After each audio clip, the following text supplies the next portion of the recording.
this is Michelle Leivan, and I'm down in Noto in front of Yeldarb Gallery on a Saturday doing my Encounters Alla Prima project.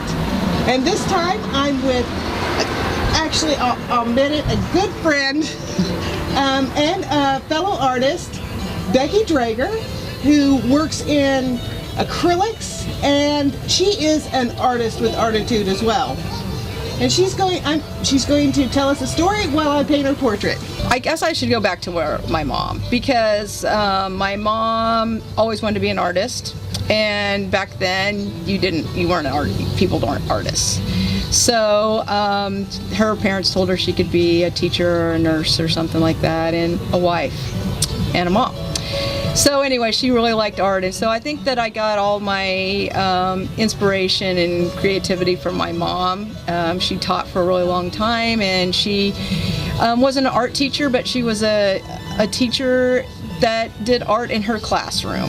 So anyway, we were exposed to a lot of art at the house when I was growing up too. So I ended up getting married, and I was kind of flailing around like, what do I want to do with my life? And my mom kind of said, you need to go back to school and go to art school. And I think that in college then they were like, really, you need to do graphic design or interior design, just because that's how you can make money in art. At least that's what we were told. And I ended up being a graphic designer.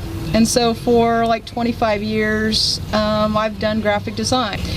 And in 2007 the economy started going bad. I worked for Golf Course Superintendents Association, which is a golf, and when the economy goes bad, golf goes bad. So they started laying off people, and since they were in Lawrence, Kansas, and I was in Colorado, the people that were telecommuting got laid off first. So, I didn't feel like it was the worst thing that ever happened to me. I just kind of looked at it as like it was a new opportunity, and so I didn't freak out too much. But Kirk was time. It was time for us for a change. So we came back to Kansas, close to my parents, and Kirk started teaching at the high school, and I started going on the art walks. And I thought, man, this would be really cool if I could be an artist and do something like this. And I think I didn't ever think of myself as a painter or a fine artist. I thought of myself as a graphic artist, a commercial artist. Rethink Topeka did a little thing where if you entered a painting, you could get in the Rethink Topeka weekend that they had, celebrating, basically trying to promote downtown Topeka. And I did a painting of the Capitol, and it got juried in. So I thought, okay, I'm going to paint more.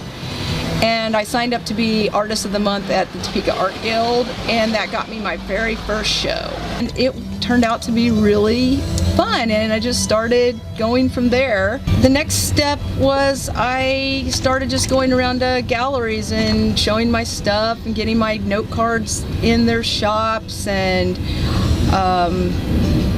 Gary at Southwind Gallery asked me to be in a show called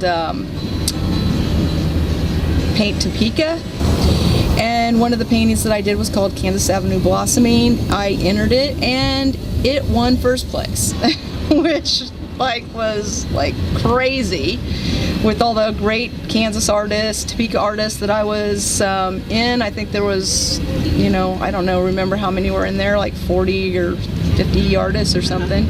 And Noto's been a really good place for me too.